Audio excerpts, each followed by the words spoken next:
It was supposed to be a quiet summer night, just me and the crickets outside my cabin. But the moment I heard that faint, rhythmic tapping from the woods, I knew something was terribly wrong.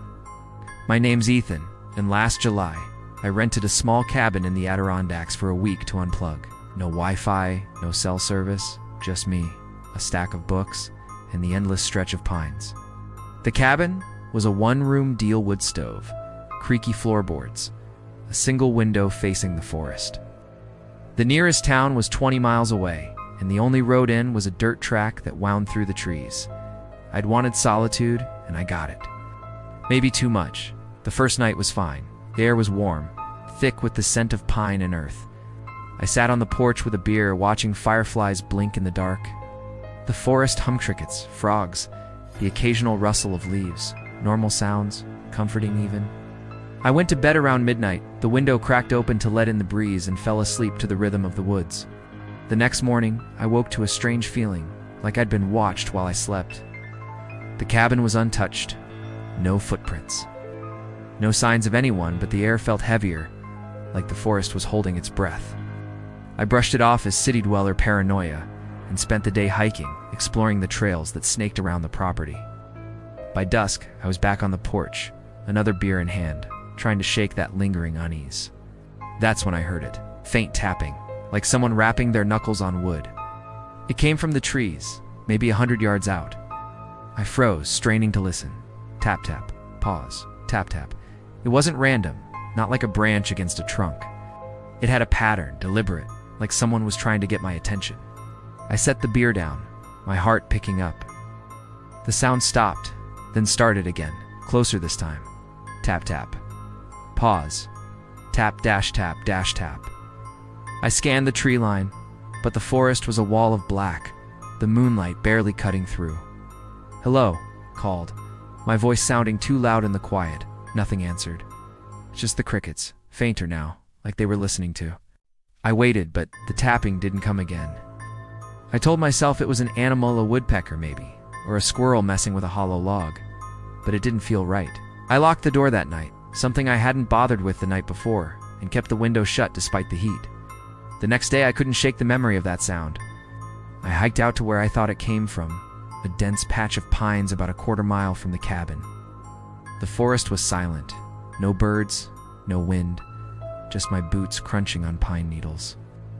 I found nothing, no tracks, no broken branches, no hollow logs. But there was a spot, maybe 10 feet across, where the ground felt wrong. The pine needles were swept away, leaving bare dirt packed hard, like someone had been walking in circles for hours. In the center was a small pile of rocks, stacked neatly, no taller than my knee. It didn't look natural, but it wasn't exactly threatening either. Still, it made my skin crawl. I knocked the rocks over and headed back, telling myself it was just kids messing around. Though I hadn't seen another soul since I arrived. That night, the tapping came again. Louder this time, closer, maybe 50 yards out. Tap, tap, pause, tap, tap. I stood by the window, peering into the dark, my breath shallow. The air was thick, humid, pressing against my skin. The tapping stopped, then started again, even closer. I grabbed my flashlight and shone it into the trees, the beam shaking in my hand. Nothing, just shadows swaying in the breeze. But the tapping kept going, steady, relentless, like it was daring me to come out. I didn't sleep much that night. Every creak of the cabin, every rustle outside had me bolt upright. By morning, I was exhausted, my nerves frayed. I decided to call the rental company, but my phone had no signal, not even a single bar. I checked the landline in the cabin, a rotary phone straight out of the 80s, but the line was dead, just a faint, static hum. I was alone, cut off, and that tapping was starting to feel like a countdown. The third night, things got worse. I was on the porch trying to convince myself to stay calm when the tapping started again. This time, it was different, faster, more insistent, and it wasn't coming from one direction. It echoed from multiple spots in the woods, like a chorus. Tap, tap, pause. Tap, tap. From the left, then the right, then behind the cabin. My mouth went dry. I grabbed the flashlight and a kitchen knife. Pathetic. I know, but it was all I had and stepped off the porch. my legs shaky. "Who's out there?" I shouted, my voice cracking. The tapping stopped all at once, the silence so heavy it felt like it was pressing on my chest. Then, from the trees directly in front of me, something moved, not a person, not an animal.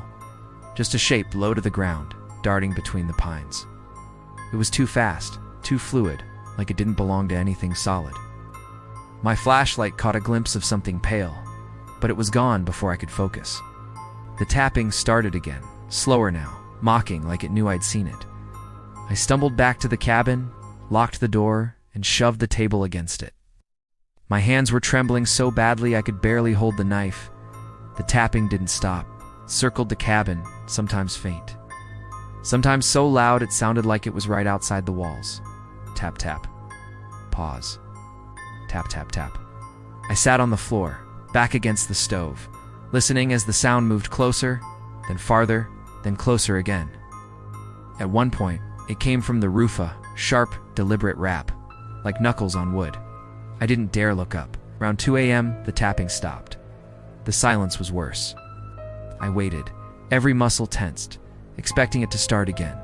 Instead, I heard something new, a low, rhythmic hum, like someone chanting under their breath.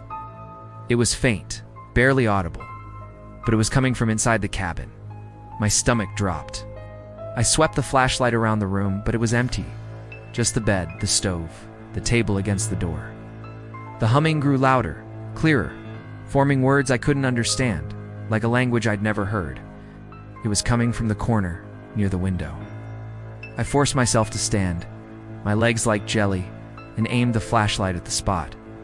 There was nothing there, but the humming didn't stop. It shifted, moving to the opposite corner, then to the ceiling, then to the floorboards under my feet. I backed against the wall, the knife useless in my hand, my heart pounding so hard I thought it would burst. The air felt wrong, thick, like I was breathing through a wet cloth. The humming grew louder, faster, until it was a single, continuous note that vibrated in my skull. Then all at once, it stopped. The silence was deafening. I don't know how long I stood there, waiting for something to happen. Dawn came slowly, gray light creeping through the window. I didn't move until the sun was fully up, too scared to even blink. When I finally worked up the nerve to check outside, I found something that made my blood run cold. The ground around the cabin was covered in those same bare patches I'd seen in the woods, dozens of them, circling the cabin like footprints in a dance. In the center of each patch was a small pile of rocks, stacked neatly, just like the one I'd knocked over. I packed my bag and left that morning, driving the 20 miles to town without looking back.